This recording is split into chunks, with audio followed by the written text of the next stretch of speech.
Creamy tuna and mushroom pasta. Napakasarap, healthy food at swak sa budget ng mga nanay. Ito po ang niluto ko ngayong gabi. Ayan po, ito po ang dinner namin. So, hinahalo-halo ko lang po siya mabuti.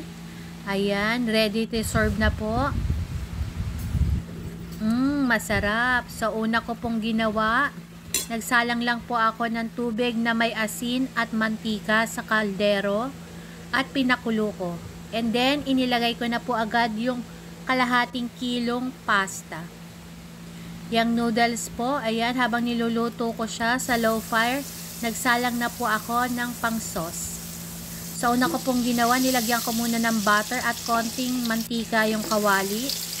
At isinama ko na agad yung garlic. So, hinalo-halo ko lang po hanggang lumabas yung aroma ng bawang. And then, sinunod ko na po yung onion. Hinalo-halo ko lang din po mabuti hanggang lumabas yung aroma ng bawang at sibuyas. At nung medyo okay na, isinunod ko na po yung kamatis. 4 na pirasong medium size na kamatis para manamis-namis ang ating tuna pasta. Ayan. At nung medyo malambot na yung kamatis, inilagay ko na agad yung 3 lata ng tuna. Century tuna or 555 tuna po yung ginamit ko. Ayan, 3 lata po. Kung mapapansin nyo, isinama ko na yung oil para mas lalong maging malasa. Niluto ko lang po siyang mabuti para hindi siya malansa. So, ayan, pinakulo ko po siya mabuti. Ayan, hinalo-halo ko po hanggang sa kumulo. Mga 1 minute, kumukulo na siya. Ayan, at luto na rin po yung pasta. So, habang niluluto ko yung pasta, yung tuna, inilagay ko na po agad yung mushroom. Hinalo-halo ko lang po siya mabuti. Kulo ko pa po siya ng konti. So, after po nyan, tinimplahan ko na po siya ng mga pampalasa, pepper, konting magic sarap. Ayan po, at hinalo-halo ko lang po mabuti.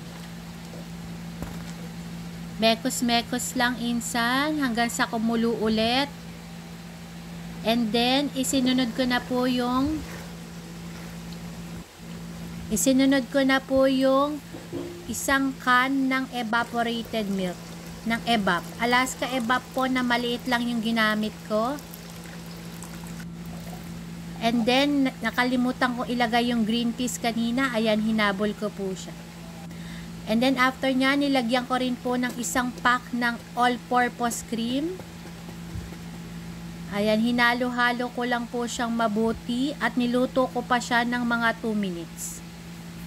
Napakadali lang po, napakasarap nitong pasta na to. Tuna and mushroom, ang sahog niya. Ayan, so tinikman ko nga po siya. Kung okay na po yung lasa niya at eksakto. Sakto naman po yung lasa niya. So, ilalagay na po natin yung pasta. Pinakulo ko lang po siya ng konti. At yung noodles po, ayan na po, inilagay ko na po siya. Hindi ko po binanlawan yung noodles. So, ang ginawa ko, dinrain ko lang po siya at sinama ko na siya. Hinalo-halo ko lang po mabuti. Nakita nyo po, so creamy. Mas marami yung sauce kesa sa pasta. Ganyan po ang gusto kong consistency. And then, after po nyan, dinagyan ko siya ng konting cheese. Para mas lalong luminamnam yung ating pasta. So, halo lang po ng halo. Ayan. Konting cheese lang po para lalong luminamnam. At nilagyan ko rin po siya ng parsley. Optional lang po yung paglagay ko ng parsley. Pan-decoration lang po siya. Pero healthy din po yung parsley. Ayan.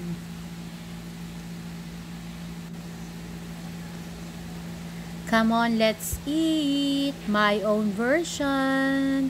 Creamy tuna and mushroom pasta. Kakain na po. Carbs, carbs, carbs. Thank you for watching. Hope you like it.